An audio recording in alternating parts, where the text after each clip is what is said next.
নমস্কার বন্ধুরা, অপালার রান্নাঘরে সকলকে স্বাগত জানাই।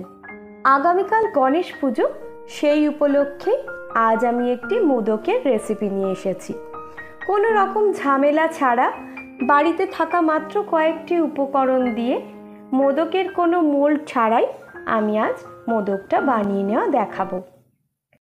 গ্যাসের ফ্লেম অন করে একটা ফ্রাইং প্যান বসিয়ে 1 চামচ ঘি দিয়ে কয়েকটা কিশমিশকে আমি ভেজে নিচ্ছি। কিশমিশগুলো ফুলে উঠলে বুঝতে হবে কিশমিশগুলো ভাজা হয়ে গিয়েছে। এবার ওরই মধ্যে আমি 1/2 কাপ পরিমাণ চালের গুঁড়ো দিয়ে দিলাম। চালের গুঁড়োটাকেও হালকাভাবে ভেজে নিলাম। যখন হালকা একটা সুন্দর গন্ধ আসবে তখন বুঝতে হবে ভাজা হয়ে গিয়েছে। এবার ওটাকে আমি একটা বাটির মধ্যে ঢেলে রেখে দিলাম। এবার একটা ফ্রাইং প্যান বসিয়ে তাতে সামান্য একটু জল দিয়ে তার মধ্যে 1 কাপ পরিমাণ দুধ আমি দিয়ে দিলাম। দুধটাকে হালকা গরম করে নিয়ে ওর মধ্যে একটু কেশর দিয়ে দিলাম। কেশরটা দিলে হালকা একটা সুন্দর রং আসে, সেই জন্য আমি দিয়ে দিলাম সামান্য একটু এলাচের গুঁড়ো। এবার 3 টেবিল চামচ পরিমাণ গুঁড়ো দুধ বা মিল্ক পাউডার এর মধ্যে আমি দিয়ে দিলাম। মিল্ক পাউডারটাকে ভালোভাবে গুলিয়ে নিয়ে 1/4 কাপ চিনি আমি এর মধ্যে দিয়ে দিলাম। চিনিটাকেও ভালোভাবে মিশিয়ে নিচ্ছি। তারপর আগে থেকে ভেজে রাখা চালের গুঁড়ো আর কিশমিশের মিশ্রণটা এর মধ্যে আমি দিয়ে দিলাম। দুধের মধ্যে চালের গুঁড়োটা দেওয়ার সাথে সাথেই দেখুন চালের গুঁড়ো কেমন দুধটাকে অ্যাবজর্ব করে নিয়েছে। এবার এর মধ্যে আমি 1/4 কাপ ডেসিকেটেড কোকোনাট দিয়ে দিলাম। এটাকেও আমি ভালোভাবে মিশিয়ে নিচ্ছি ওই মিশ্রণের সঙ্গে। গ্যাসের ফ্লেমটাকে এই মুহূর্তে আমি বন্ধ করে দিলাম। পুরোটাকে এইভাবে আস্তে আস্তে করে মিশিয়ে নিচ্ছি।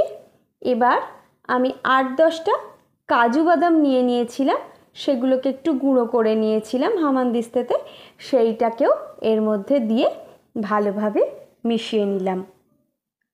এবার এই মিশ্রণটাকে আমি একটা বাটির মধ্যে ঢেলে একটু ঠান্ডা হওয়ার জন্য রাখছি।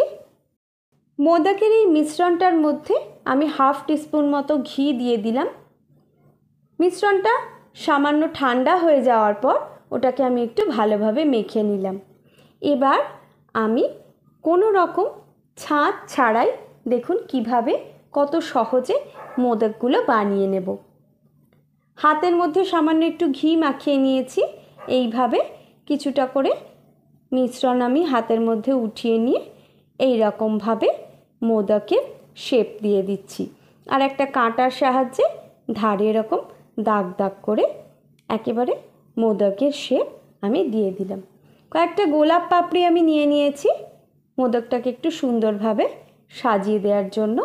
দেখুন মোদকগুলো কত সুন্দর, কত সহজে তৈরি হয়ে যাচ্ছে। আপনারাও এইভাবে চেষ্টা করে দেখতে পারেন। কোনো রকম ঝামেলা ছাড়াই অতি সহজেই আপনারাও এইভাবে মোদকগুলো বানিয়ে নিতে পারবেন। আমার রেসিপিটা যদি আপনাদের ভালো লাগে তাহলে ভিডিওটিকে লাইক, কমেন্ট, শেয়ার করে চ্যানেলটাকে সাবস্ক্রাইব করার অনুরোধ রইল। একে একে আমি সমস্ত মোদকগুলো একইভাবে বানিয়ে নিচ্ছি।